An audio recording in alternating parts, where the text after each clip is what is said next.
I truly believe that every person has a sparkle inside. How do you call it? Maybe you can call it soul, maybe you can call it energy, or something like it. We have an idea, we have an inspiration, we have, wow, this is so great, and then we need to share it.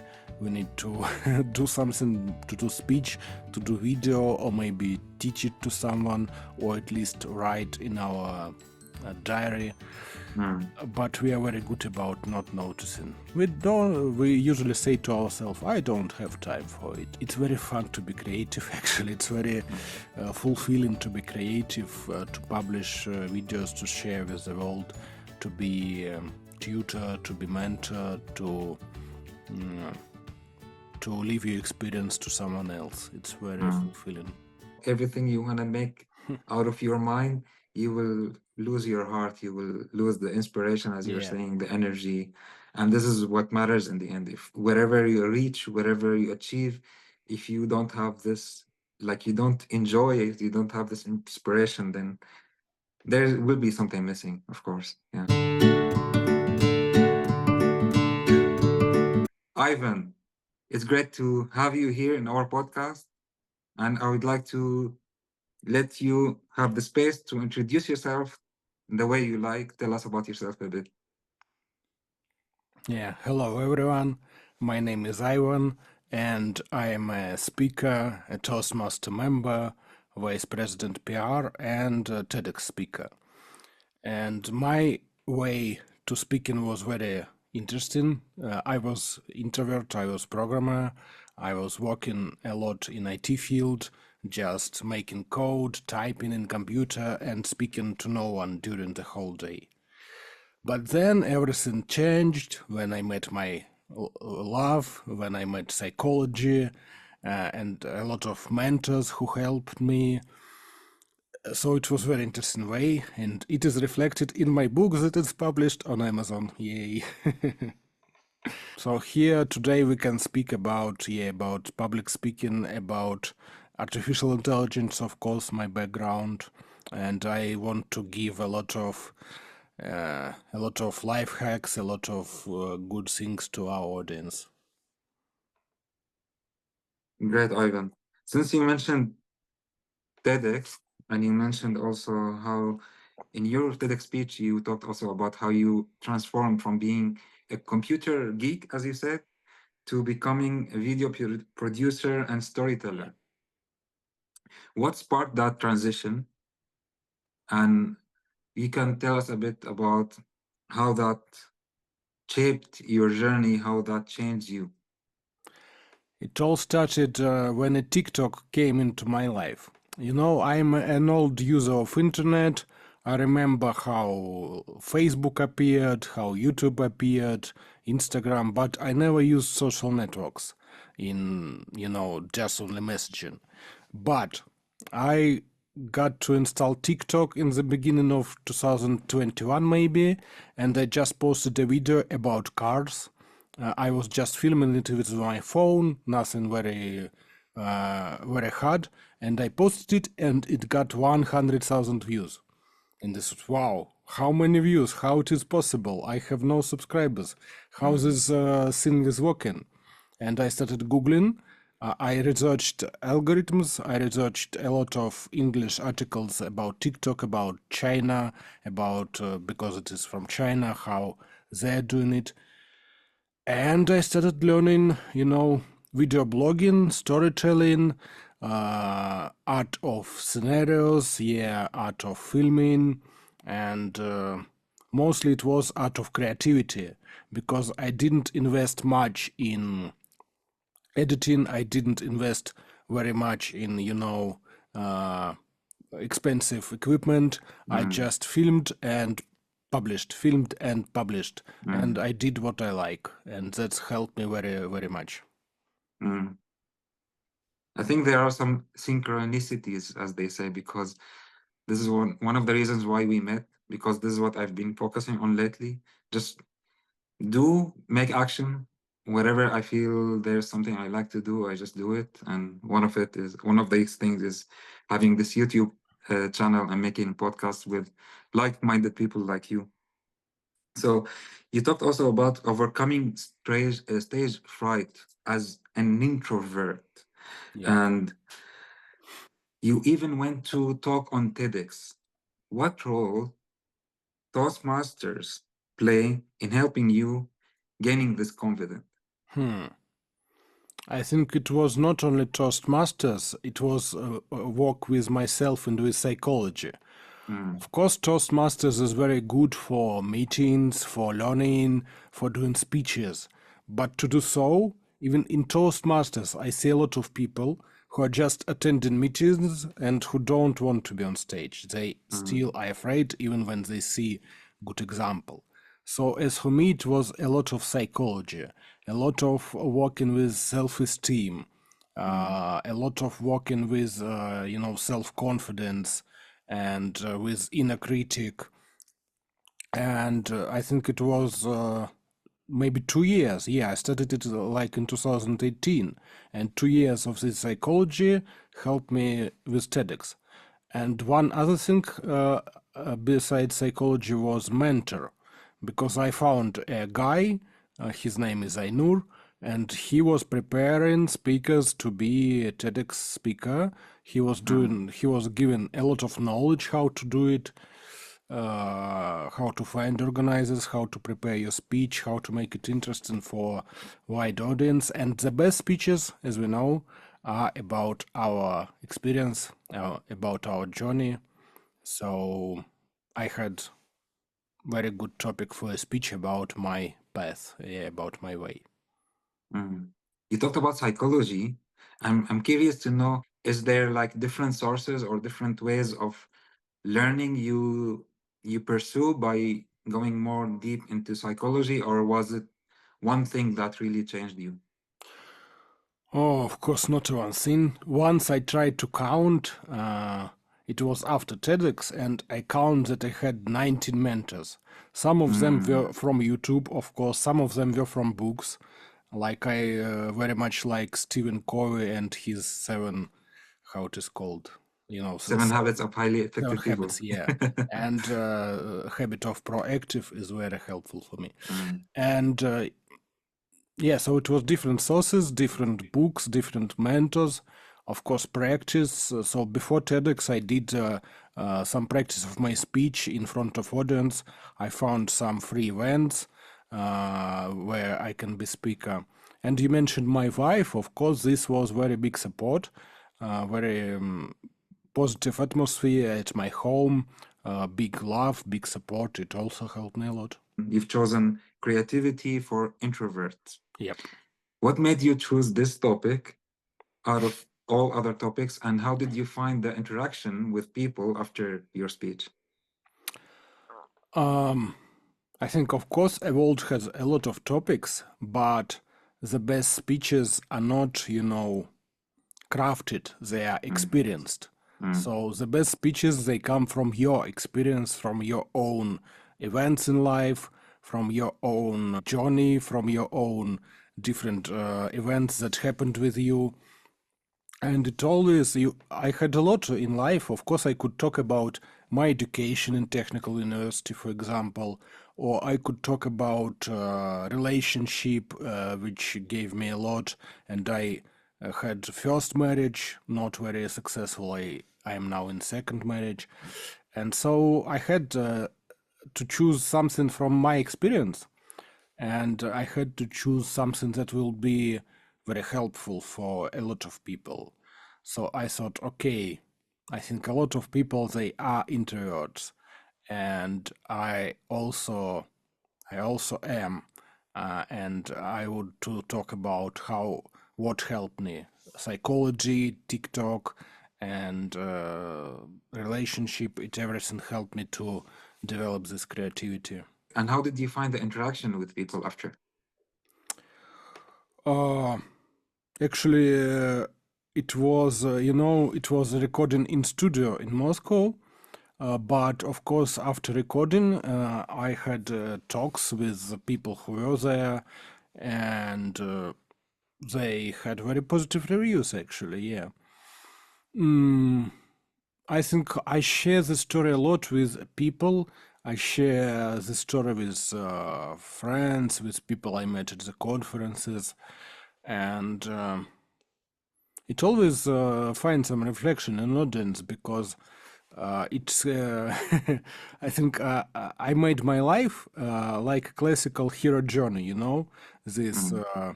book, The 12 Ways of a Hero, uh, by Joseph Campbell. Yeah, so it is like hero goes out, hero meets a mentor, then something happens, and that's totally, this was everything in my life. That's why this story is so interesting. For someone nervous, how can you help them with your ideas, with your experience?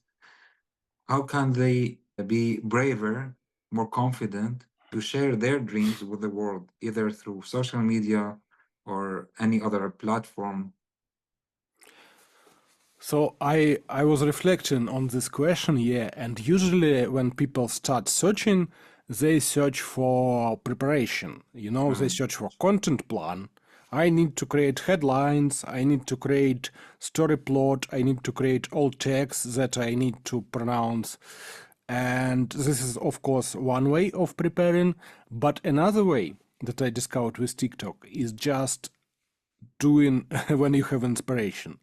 So I just am walking in the city. I had my phone with me.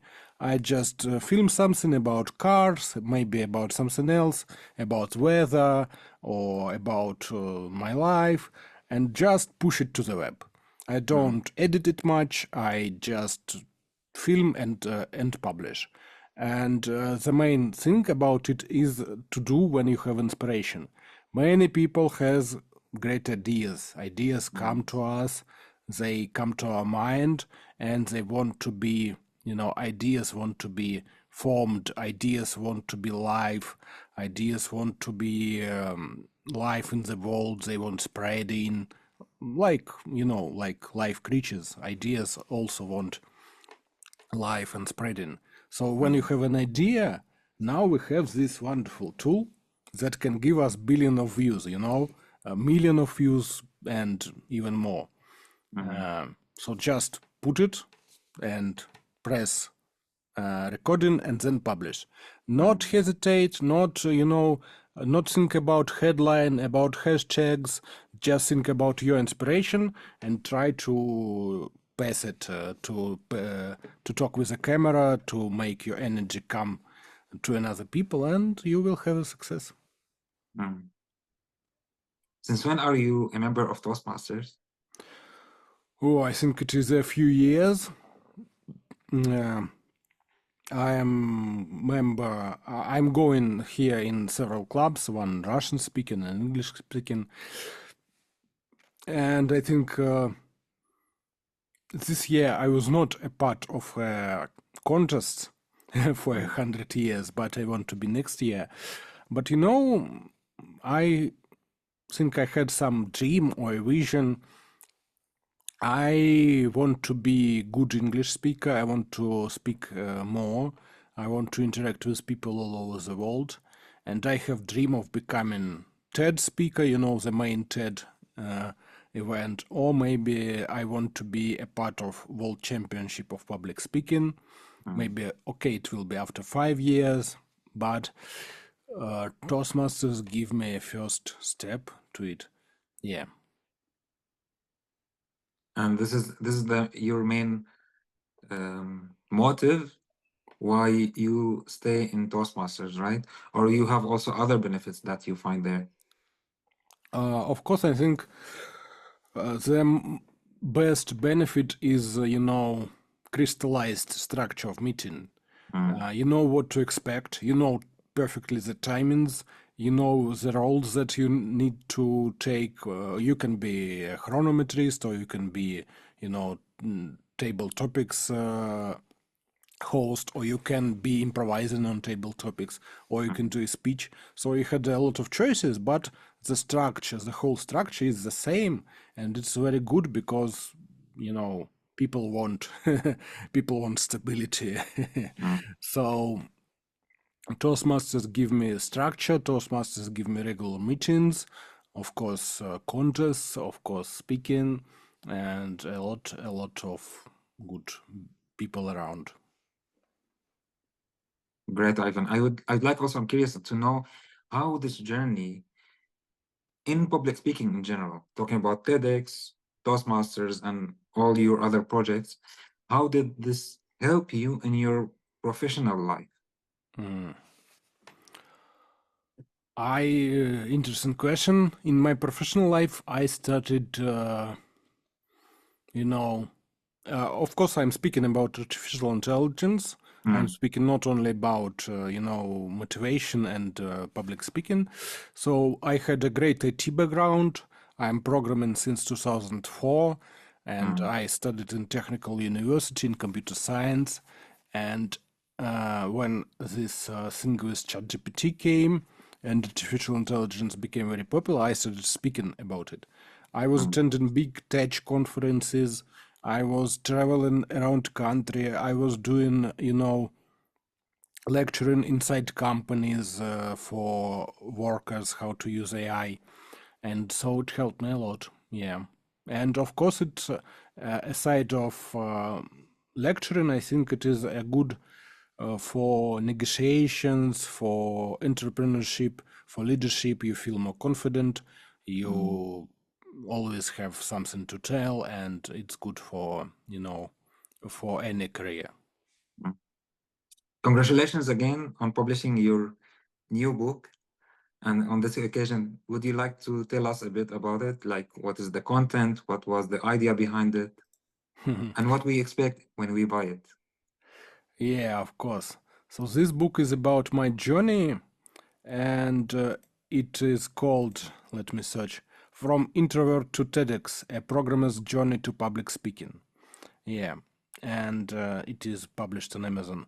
So it is mostly about my way, about how I liked computers since childhood, about how I was searching for relationships. I was always searching, for good family, for a love, and about what happened with me during this journey, what struggles did I have, who helped me, what lessons did I learn. And it has 14 chapters, and of course, to my it has appendixes of text of my speeches. So one TEDx talk in 2020, it was in Russian, but I translated it. And second TEDx talk in 2021, Creativity for Introverts.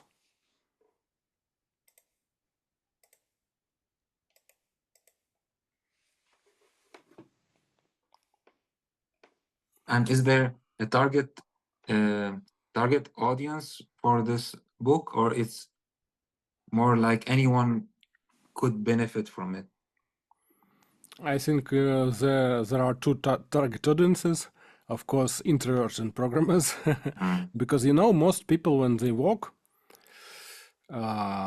now they I think in all the times they have to do public speaking only while job interview. Yes, so you took job interview and then 10 years you just do your job and no public speaking. But mm, in modern times we have Zoom calls, we have presentation of our projects, we need to deal with bosses, we need to deal with managers, we need to speak about everything and mm, about our job and to present it.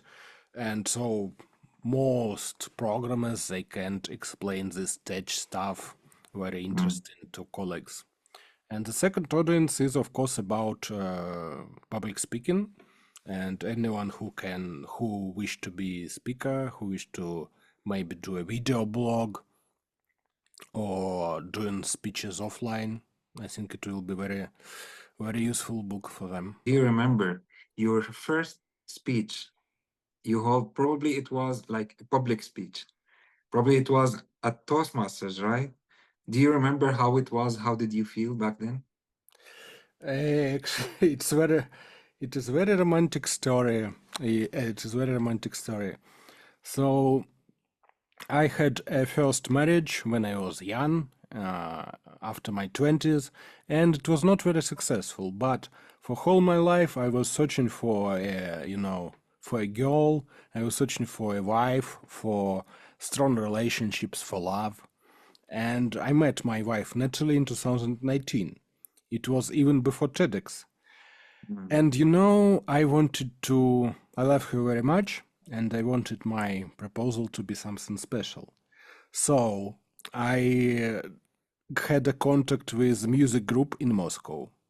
And my first public event, it was doing proposal on the stage, yeah, in front of 3,000 people. Wow. So yeah, I took her to a stage. She didn't know it. She thought I will be singing something, Mm. but I made a speech. I liked it very much when a lot of people are cheering me up, and I took her in, and that's how it happened. So y- you were already, you know yourself as someone introvert, but after taking this step and you went on stage, how were your emotions? Like, did you feel afraid? Did you feel scared? No, when you have when you have love, of course I prepared my speech. It was not very long about how I like this music group. It was Mm. actually a good group that I listen. How I like my girlfriend and want to marry her. And I prepared it, and I was thinking about it. But it was all not only about preparation but about emotions. So when Mm. you are with a girlfriend that you like, that you love very much, you have these emotions that you have to share. I didn't feel frightened at all. It was big Oh. event. It was 3,000 people in the event hall and the music group and the stage, but it feels so natural. Mm. I think most it was about expressing my love and about relationships. It gave me a lot of support. So if the first speech was in front of 3,000 people, then nothing will scare you after this, right? By the way, I still didn't break this record. So I had the conferences about AI with 1,000 people. Ah, Yeah, so this speech is still unbeatable. okay. So Yeah, far. and yeah, so far. But then, of course, after this speech, I had some events in with programmers, with people from digital. When I was preparing to my TEDx, I was speaking in front of them. And the main thing that I encountered was my inner critic. I had a speech, Mm. I had a microphone, everything is pretty okay, audience is clapping, smiling, but then I start watching it and I think, whoa, what is it? I was Mm. not standing properly, I was not holding microphone properly, and I had not enough preparation with my diction and with my spelling, and so inner critic was biting me, Mm. but more psychology helped me, and Yeah. it was yeah, I had a lot of psychology sessions to deal with this inner part of me. Mm. This is something that I see from everyone I talk to, either on in the podcast or people I know, or even psychologists, public speakers. Most of them they agree and they concentrate on this thing. They might call it, they might bring different terminologies, but inner critic, or how you talk to yourself, is the key point, the most important thing that many don't really think about, they are not aware of.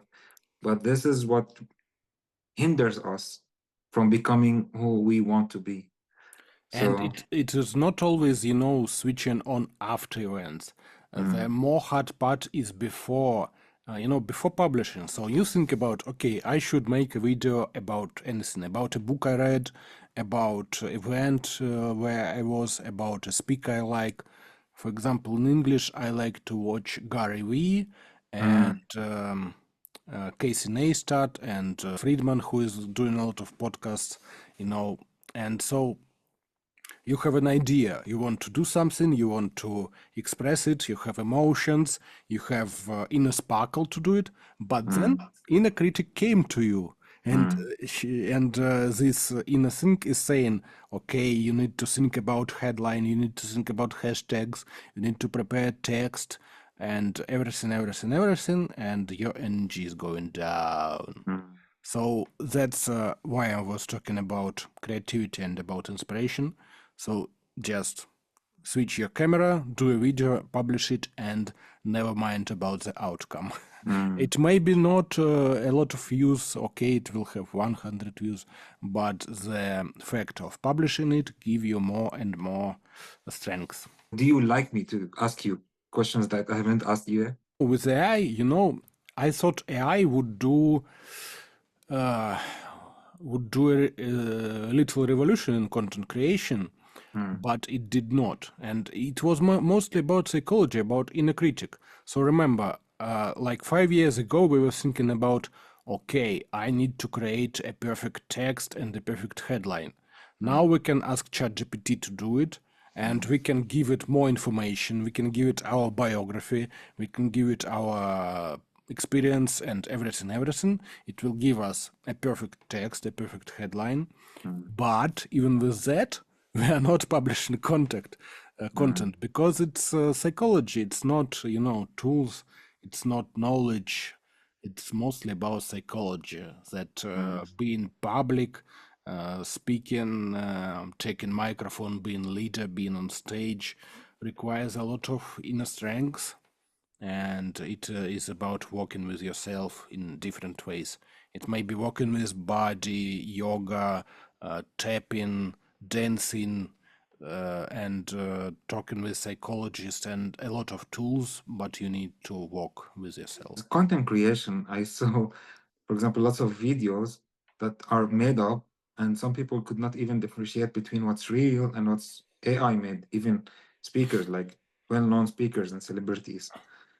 What do you think about this? Like, could this be also, for example, instead of me making a video and having this podcast with Ivan, for example, I could use AI Yep. to make a podcast between. Yeah, you could use some service like, for example, Hey Jen to make digital avatar, and he's even doing gestures and smiling and face mimics, and yeah, AI is developing very quickly, and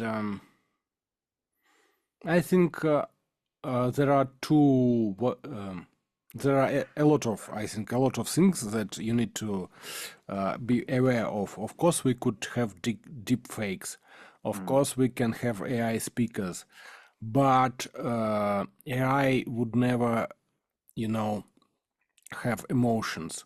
I think people they will develop this skill to detect AI, even if you not marking your content. The social platforms want you to mark your content that it's made with AI.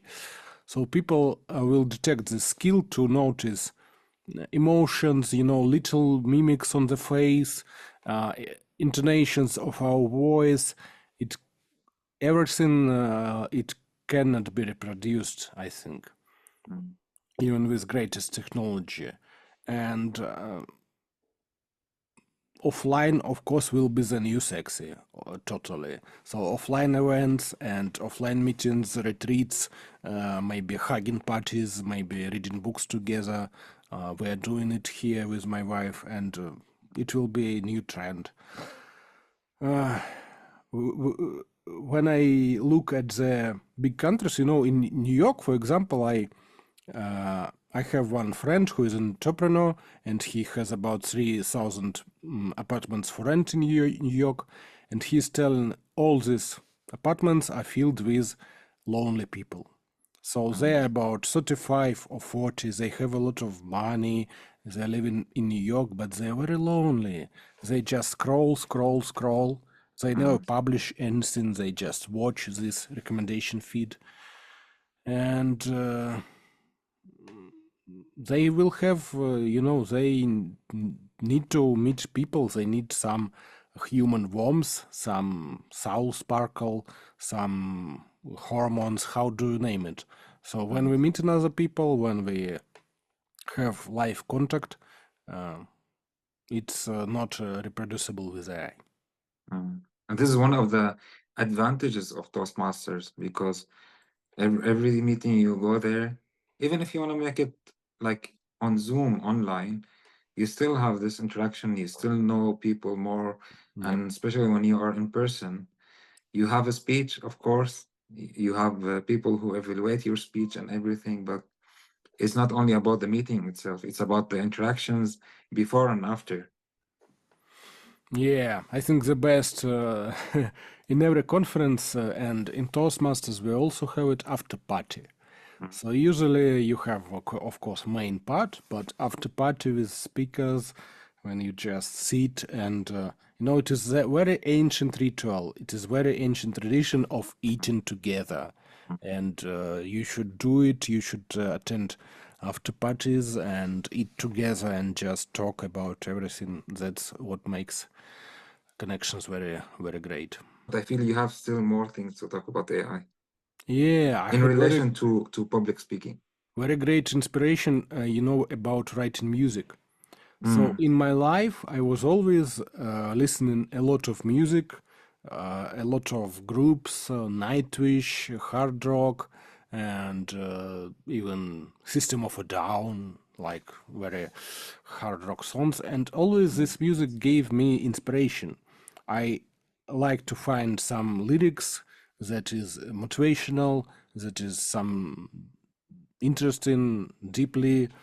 And now I can write motivational music to myself, and I did it with Suno AI. I wrote songs about myself, like Ivan the Metal Mastermind. He commands the machines. Very interesting, and music helps me a lot. Yeah. So about public speaking, of course, AI is great helper. You need to tell it to be in role of content writer, to be in role of scenarios writer. It can give you scenarios for YouTube, for headlines, for hashtags, and everything. And the more information that you give to AI about yourself, about your biography, about what are you working on, about your goals, the more precisely AI will give you an answer. And of course, for example, YouTube covers can be entirely done by AI now. Pictures and uh, you can ask advices for public speaking, of course, and now you can even talk with ChatGPT and ask you to be in English teacher and improve your pronunciation and improve your English. It's very great tools, and I think it would be a great help. What do you say to people who are afraid of AI? Being afraid is not giving you any outcome. So of course, the world is changing. It is always changing. Even ancient Greeks, they're told everything is changing, everything is floating like a river like a water in a river. So we had, we had dot-com crisis, we had 2008 crisis, we had COVID, we had these different events in the world that are happening. But so you have only two options. You have options of being afraid, or you have option to use it for your benefit. So just make a choice. And I prefer using AI and searching for news and use it for my benefit. I use it in different cases and writing text scenarios. I use it for advice. I use it in writing music and pictures and a lot of things. It even writes code for me now. As I'm programmer, it gives me very good advices on code. Yeah. Coming back to what you were saying about psychology, self-development, mentors, recalling all of this and your journey also, this transformative journey, what is the advice that you heard that helped you the most? Attending events about business. While I was living my life before 30, I was, job and home, job and home. But I'm living in big city. It has a lot of events about business, digital media, speaking, blogging, and about everything. So any big city has it, and a lot of Toastmasters club around the world. So my advice and think about was finding people, finding surroundings, finding company, and even when I was attending my first events, I was an introvert. I printed paper, cards with my name and phone, and I was just standing in the corner listening to the speakers and just thinking that somebody will come to me and we have talk. Even that was very, new experience, and I got something useful, something new from speakers. Even this experience was very good. But when I started sharing, when I started connecting with people proactively, I just looked for who I want to talk to. It maybe the the interesting strategy is about going to people who you don't like, who you are afraid of, and talk with them. So I was sharing about public speaking, about AI, or I was asking about mentors. I was asking about who know a guy in public speaking, or who know a guy in investing, or what where you do you search for events or something like that. So it's about being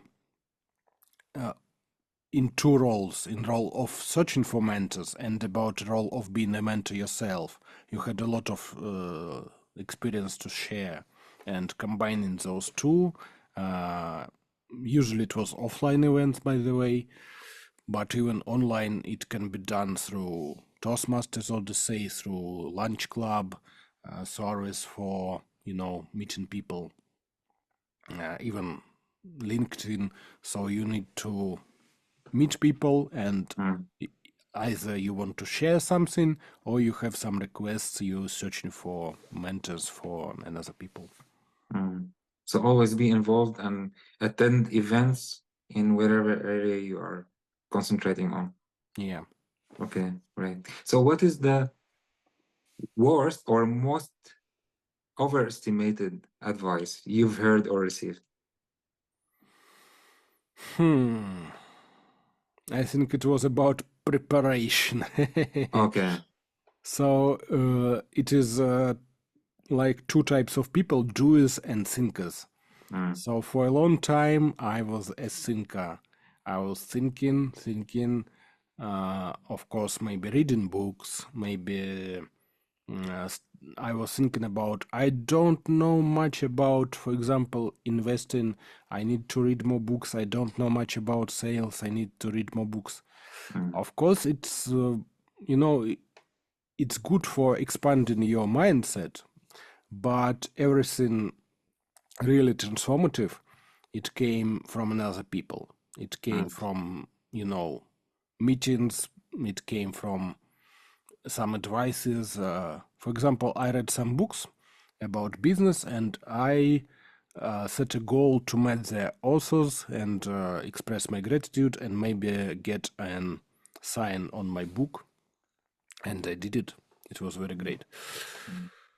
So the main overestimated advice is about preparation, and of course you need some knowledge. Of course you need some basic things about, for example, storytelling, but you just may learn it when you are already on the way. So how the Chinese say, they say the longest journey in 1,000 miles start with first step. Yes. So you need to make steps, and then in process, when you have some experience with real life, in your head, in your thinking, events might be one way. But when you had experience in real life, you think, okay, it is another way. I need to choose another books. I need to find another mentors, and it will be more transformative to you. Exactly. And this is also something that I experienced this year.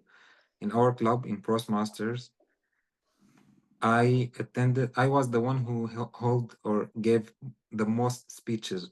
There's no one else who gave speeches more than me. And I have, of course, a full-time job.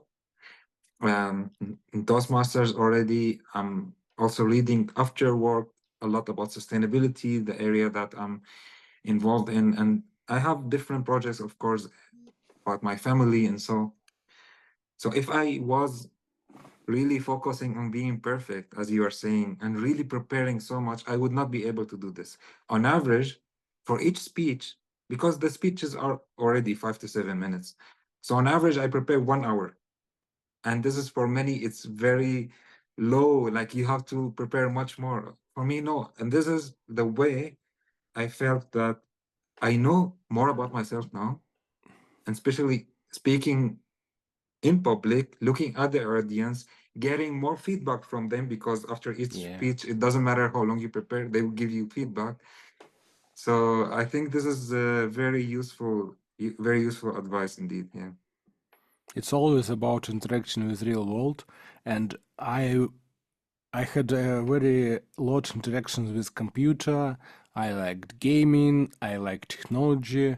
So in my head, I can think about a lot. I can imagine how events will go, what he will say, what I will say, and what if and what else. But you just need to stop thinking and interact with real life, yeah, Mm, with real people, and then see what will come up. The last that I want to say, I truly believe that every person has a sparkle inside.